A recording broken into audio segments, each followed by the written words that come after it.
Circles! We have a circle here. It's centered at the origin, and it has a radius of r units. Every point on this circle can be represented by xy. We move x units right or left, and we move y units up or down. And when we connect all of these, so we connect our point with our origin, show x units horizontally and y units vertically, we create a right triangle. Now, since we have a right triangle, we can use the Pythagorean formula on this. So our side is x, and our other side is y, and our hypotenuse is r. Putting in all those values, we got x squared plus y squared equals r squared. And hey, here's the equation of a circle. X is our variable, y is another variable, and r would be our constant radius depending on the circle we're trying to create. Now, if we wanted to solve for r and put this into our calculator, we could do that. We could say y squared equals r squared minus x squared, and take the square root of both sides. R squared minus x squared, and since we took the square root of a variable squared, we get plus or minus. Move the plus or minus over to the other side. And here's something we could put in our graphing calculator where it needs to be solved for y. Create a circle with radius of 4 centered on the origin. We'll start off with our circle equation here, x squared plus y squared equals r squared. And we can say that x squared plus y squared equals 4 squared in this case. And we'll solve for y so we can use this more easily. We got y is equal to plus or minus the square root of 16 minus x squared. Let's make a table of values. X, y, we'll put in 1, 2, 3, and 4 for x. First we'll put in 0. Put in 0 here, we get the square root of 16, which is just plus or minus 4.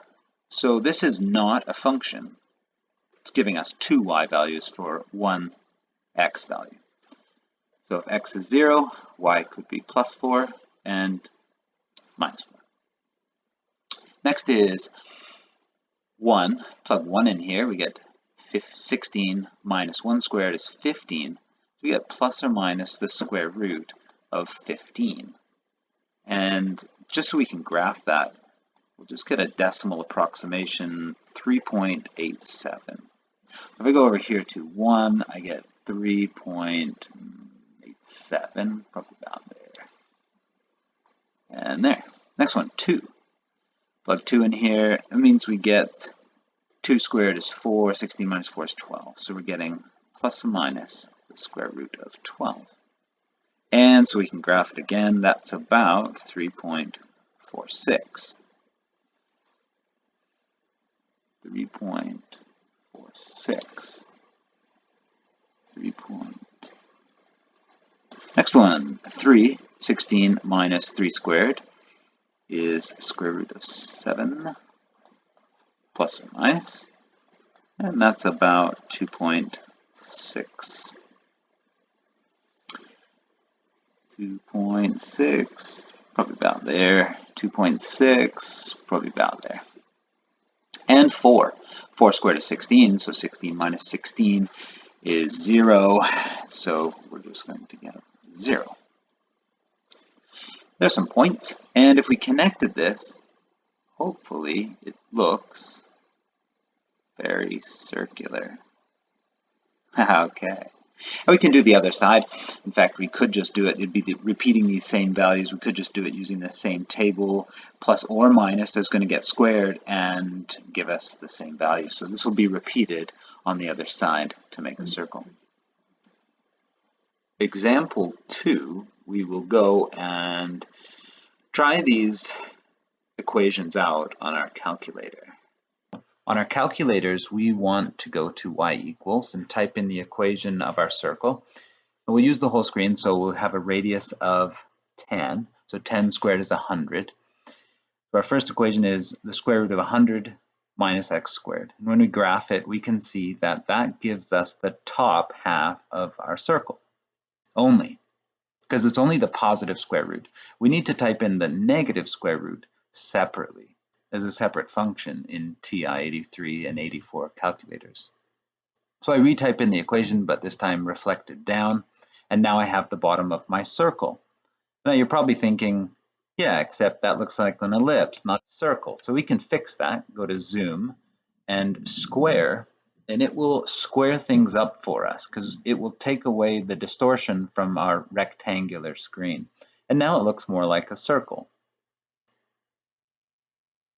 Now we can see, clicking on the window here, what it's done. It's given us a lot more x values in our window. Let's take off the axes because that looks annoying. It ruins our masterpiece, so you can take those off there under Format. And now when we look at the graph, we'll just see our beautiful drawing. Now we need some eyes or something else on this drawing, so I'll go back to y equals, and our eyes could be radius, let's say 2, so that would be 2 squared is 4. And then we need to shift them over. So using transformations, we're going to subtract 3 inside the function here, and that will shift it right 3 units. Now we also shift it up 2 units. And we can see the top part of our eye looks about in the right position, so I can go back and graph the negative part and also the left eye as well. So I'll put all that in, and then I'll show you all the things that I've added. So I've got 1 function for the top of the head, 2 is for the bottom, 3 is for the top of the eye, 4 is for the bottom of the eye, 5 is for the top of the left eye, 6 is for the bottom of the left eye, and then here is a smile. And it looks like that, and it's happy because you're happy. The 1 unit circle, or more commonly known as the unit circle, is a circle that we're going to use quite often. It's centered on the origin, and it has a radius of 1 unit, hence the name unit circle. If we had x equals 2/3, that would be about here. What is the coordinate point on the unit circle? We can use our equation here, x squared plus y squared equals the radius squared. And in this case, it's 2/3 squared plus y squared, and that's what we'll be looking for, the y value of this coordinate. And the radius here is 1. Now, we're going to subtract this onto the other side. It's 4/9. So y squared is equal to 1 minus 4/9. And that's going to be 9/9 minus 4/9 is 5/9. And then we'll bring it up here to finish it. The square root of both sides. And on this side we get plus or minus y. On this side we get root 5/3. And we move the plus or minus over to the other side. So we get plus or minus 5/3. When x is 2/3, we get 2 y values.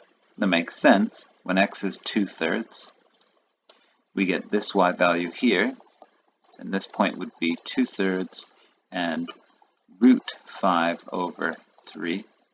And we get this point here, 2/3 and negative root 5/3.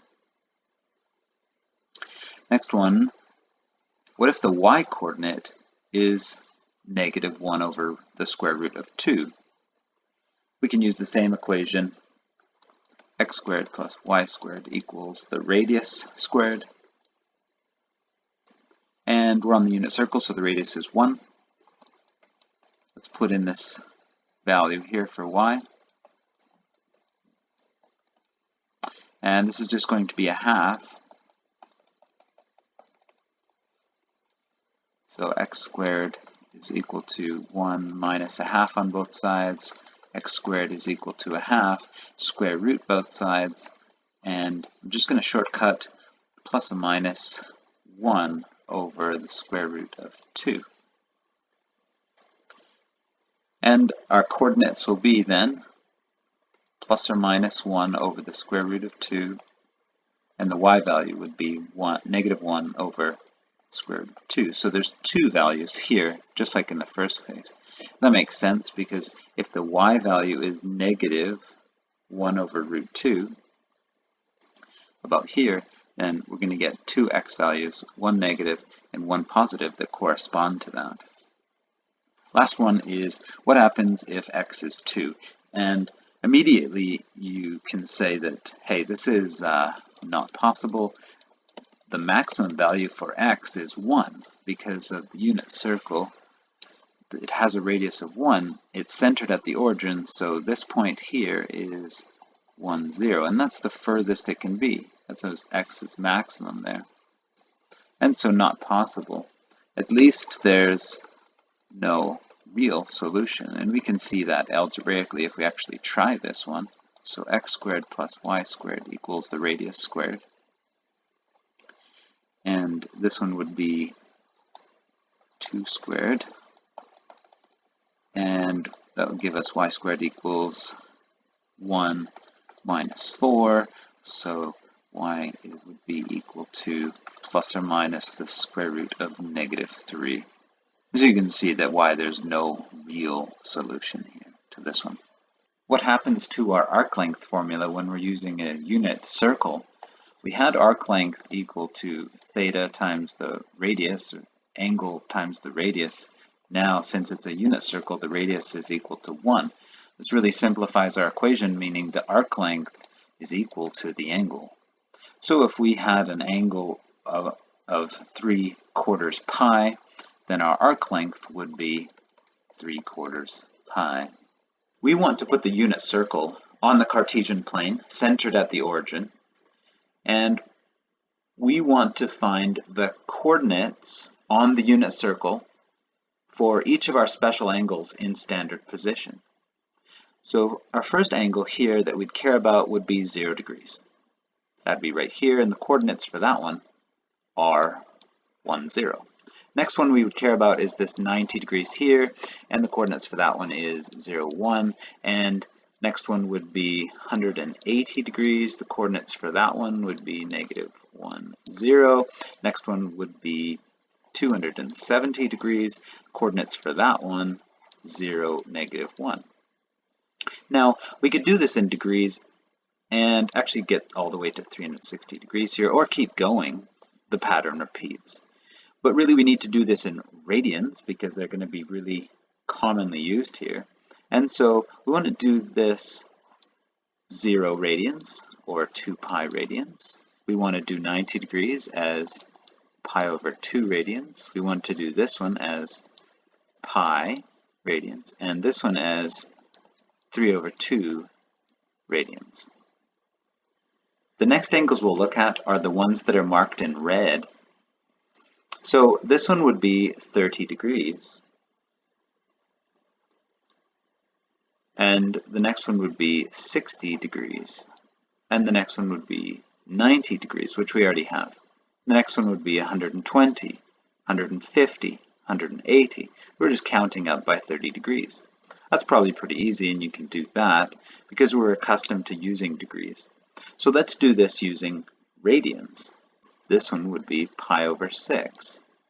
This one would be 2 pi over 6, but if we simplify that, that will just be pi over 3.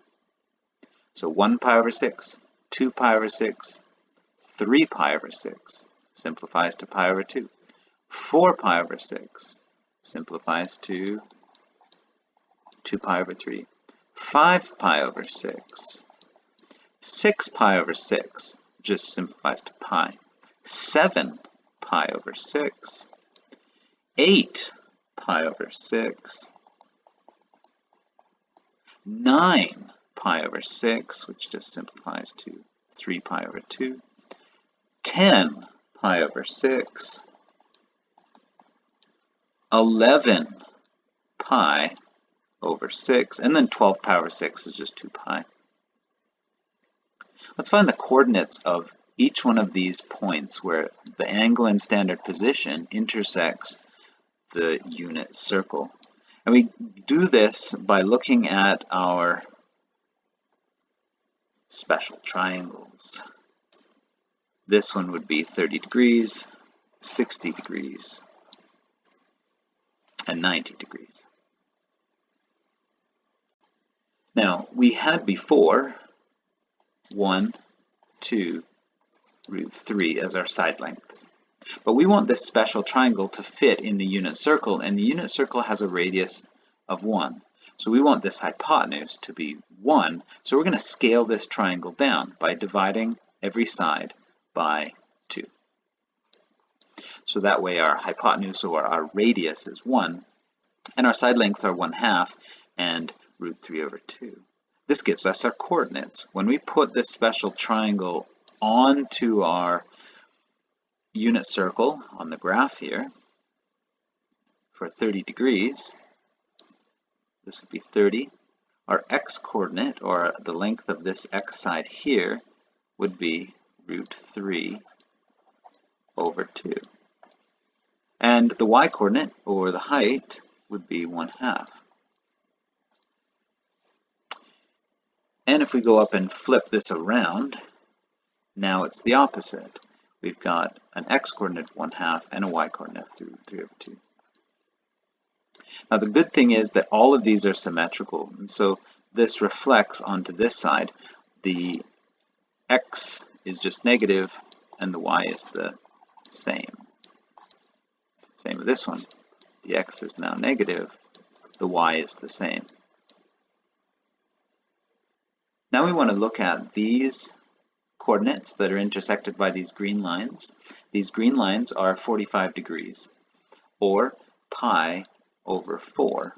So this would be 1 pi over 4, 2 pi over 4, 3 pi over 4, 4 pi over 4, which simplifies to pi, 5 pi over 4, 6 pi over 4, and 7 pi over 4. 8 pi over 4 just simplifies to 2 pi. But notice how I just count along to get these radical measurements if you don't have them memorized. Let's go look at the special triangle for this to find the coordinates. The special triangle is our 45, 45. It had side lengths of 1, 1, and root 2. Now again, root 2 is our hypotenuse, and since we want it to fit on the unit circle, we want it to be 1. So I'll divide each side by root 2 so that my hypotenuse is 1. Divide by root 2, divide by root 2. And I'm going to rationalize this. I find that it follows a pattern better. You don't have to, you can leave it like this. Root 2 over 2, root 2 over 2. So when I come back up here, notice those two side lengths were the same, so the x and the y coordinates are the same for this one, root 2 over 2, root 2 over 2. On this side, it's reflected over, so the x coordinate is negative and the y value stays the same. Now we want to fill in the rest, but I hope you notice there's a pattern here. All these repeat. So starting at the y-axis, we can count down 1, 2, 3, and then count back up, going up for the y values. 1, 2, 3.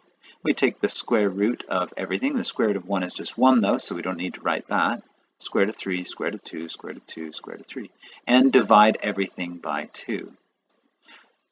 So we can use that pattern to fill in the bottom. So starting from the y-axis, we count 1, 2, 3, and then 1, 2, 3. And we take the square root of each one of these numerators, and we divide by 2. And then since we're in quadrant 3, then each one of these needs to be negative. There we go. And this side here, we get 1, 2, 3, 1, 2, 3. Take the square root of the numerators, divide by 2.